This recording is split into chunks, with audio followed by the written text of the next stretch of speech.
Hello everyone, welcome to back Kritika Diaries. Today we're going to explain our next topic that is our unit 2. हमने unit 1 में हमारे foundation of Indian political thought के बारे में पढ़ा था और अब ये जो हमारी सेकेंड यूनिट है इसमें हमारी पॉलिटिकल साइंस की सेकेंड यूनिट इसमें हम पढ़ेंगे मनुस्मृति के बारे में कि मनुस्मृति क्या था, उसकी ऑथेंटिसिटी क्या थी, उसका मतलब क्या था और उसके सोशल लॉज, उसकी कंसेप्शंस, उसके जस्टिस की आइडियाज वगैरह के बारे में हम इसमें पढ़ेंगे। So let's start.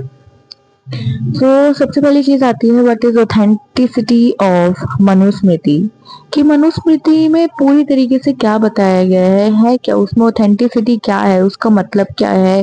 पूरी तरीके से ऑथेंटिसिटी मतलब पूरी तरीके से क्या ही हमने मतलब क्या निकाला गया है उसके बारे में। Okay, so Manusmriti it is an ancient Indian text attributed to main considered one of the earliest law gives it discuss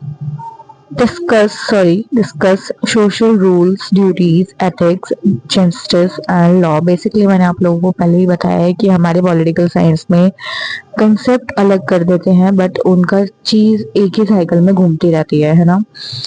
ठीक है, तो मनुस्मृति भी ऐसा ही एक टॉपिक है। मनुस्मृति हमारा एक एशियन टेक्स्ट है जो हमारे पास में कई सदियों पहले मतलब बहुत ईयर्स पहले लिखा गया था। एक एशियन टेक्स्ट है, स्क्रिप्चर्स लाइक जो पोस्टर्स या जिसमें बहुत सारी चीजें लिखी होती हैं वो है। ठीक है, तो मनुस्मृति में क्या बताया गया है। मनुस्मृति ये डिस्कस करती है कि हमारे सोशल रूल्स हमें क्या बताते हैं। सोशल रूल्स लाइक हमारे आसपास की जो चीजें हैं जो हमें समझनी चाहिए, हमारी ड्यूटीज जो हमें फॉलो करनी चाहिए आज के टाइम में या पहले के टाइम में, जो भी उन्होंने उस टाइम की चीजें बताई और उन्होंने फ्यूचर के लिए भी ये प्रिडिक्शन दी है। और जस्टिस के बारे में और लॉ के बारे में वो हमें बताना चाहती है मनुस्मृति। तो ऑथेंटिसिटी क्या रेफर करती है, इसका मतलब क्या होता है। When and how Manusmriti was written, authenticity में ये होता है बेसिकली ऑथेंटिसिटी का मतलब आप समझिए पूरी तरीके से क्या, पूरी तरीके से बताया जा रहा। ठीक है, when and how Manusmriti was written, कब और कहाँ लिखी गई है मनुस्मृति। ठीक है, कहीं तो लिखी गई होगी किसी भी टाइम पीरियड में, किसी भी ईयर्स ऑफ एगो, एक कंफर्म पीरियड ऑफ टाइम और डेट समथिंग। और हु रोट, किसके द्वारा लिखी गई है, किसी ने तो लिखा होगा ऑब्वियसली बात है। वेदर प्रेजेंट इज ओरिजिनल और लेटर एडिटेड, और इसमें ये बहुत ज़्यादा कंफ्यूजन है आज भी मनुस्मृति में, क्योंकि हमारे जो स्क्रिप्ट्स हैं वो पहले के टाइम से भी चली आ रही है और अब के टाइम में भी एडिटेड हुई है, तो लोग कंफ्यूजन में ये रहते हैं। इसके बाद इसमें ये बताएंगे कि ये अभी की है, अभी वाली जो ओरिजिनल चल रही है, या फिर जो बाद में एडिटेड हुई है जिसमें इसको बाद में एडिशन दिया गया है कि बाद के टाइम में जो इसमें एक्स्ट्रा चीजें लिखी गई हैं वो रियलिटी है इसकी। ओके, तो मैन्युस्क्रिप्ट्स आर मैनी वर्जन्स के बहुत सारे वर्जन है, इसमें बहुत सारी चीज लिखी। ऑफ कोर्स एक पेज तो होगा नहीं, एक वर्जन से तो आइडिया लिया नहीं जाएगा, इसमें बहुत सारी चीजें लिखी होंगी ऑब्वियसली बात है। There are over 50 different manuscripts, इसमें टोटल 50 से भी ज्यादा मैन्युस्क्रिप्ट्स बनाई गई हैं। ठीक है, Manusmriti was unclear when was written in 200 BC and 200 CE।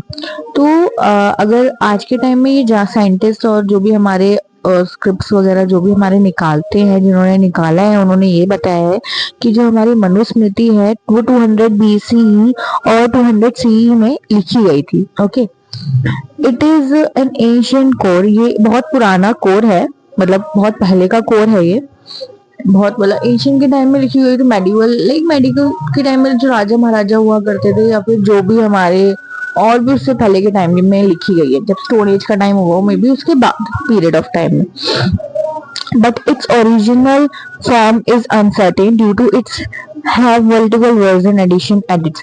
इसके बारे में ये डिस्कस कर रहे हैं यहाँ पे कि एंशियंट कोड तो है बट इसका ओरिजिनल फॉर्म अभी तक नहीं मिला है, क्योंकि इसको बहुत सारे वर्जन में लिखा गया। अब ये बात होती है ना कि लो हर पीरियड ऑफ टाइम में इसमें लोगों ने देखा होगा, जांच पड़ताल की होगी, इसमें चेंजेस किए होंगे, तो लोगों को ये नहीं समझ आ रहा है कि इसका रियल वर्जन कौन सा है। अनसर्टेन है इसका रियल वर्जन अभी भी, इसको भी बहुत टाइम पीरियड ऑफ में एडिशन इसमें किया गया है। ओके,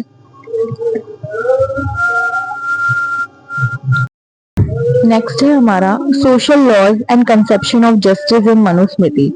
उसके सोशल लॉज क्या बताते हैं, ठीक है, उसका कंसेप्शन क्या है जस्टिस से रिलेटेड मनुस्मृति में। Okay, so Manusmriti as social law book, Manusmriti को हमेशा एक सोशल लॉ की बुक के सहारे देखा गया है कि ये हमें सोशलिटी के बारे में चीजें बता रही है, कि हमारे आसपास की चीजें हमें क्या क्या जाननी चाहिए, हमारे लॉज, हमारी ड्यूटीज, हमारे जस्टिस, हमारे राइट, इसके बारे में मनुस्मृति में लिखा गया है। ठीक है, तो इसको एक बुक कहा गया है, सोशल लॉ बुक के नाम से इसको जाना जाता है।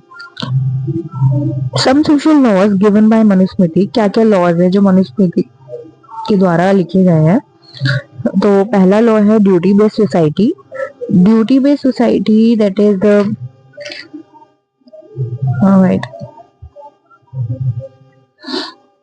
ड्यूटी बेस्ड सोसाइटी मतलब धर्म, जहाँ पे अपने कर्म किए जाते हैं, जहाँ पे हम अपना धर्म का पालन करते हैं, वो ड्यूटी बेस्ड सोसाइटी है। ठीक है, तो ड्यूटी बेस्ड सोसाइटी में क्या लिखा है, every person must follow their assigned duties based on age, profession and वर्ण।